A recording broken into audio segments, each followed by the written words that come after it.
After several weeks of apparent troop withdrawals and drawdowns, there are once again ominous military developments in Ukraine which might herald either preparations for a renewed saber-rattling to draw attention back to Ukraine following the Paris terror attacks which have led to the intensification of the Russian air campaign against ISIS and prompted the French President Hollande to seek to improve his country's relations with Russia.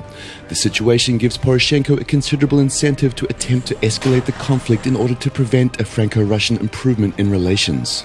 There are reports that Ukraine will ban males 45 years old and younger from leaving Ukraine starting in January 1st, 2016 in preparation for the 7th wave of mobilization.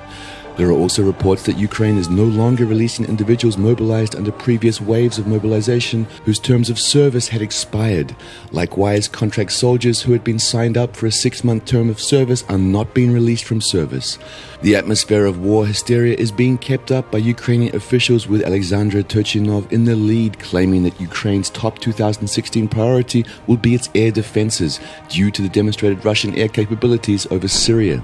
The UAF has stepped up demonstrative operations near the border with Russia in the Crimea, ostensibly to rehearse defending the border against the Russian invasion.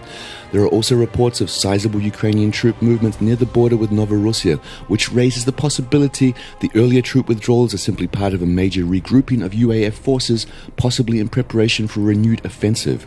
Ukraine has also taken receipt of 2 US Firefinder country battery radars, which were delivered to Lvov. US instructors have been training Ukrainian soldiers in their operation. Still, would the junta really want to risk an escalation under these conditions?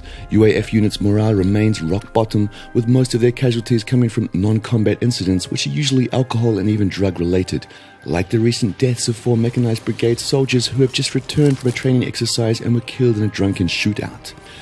Ukraine's defense industry is continuing its downward spiral, with the Motor Sich, a key engine manufacturer, being reduced to making meat grinders.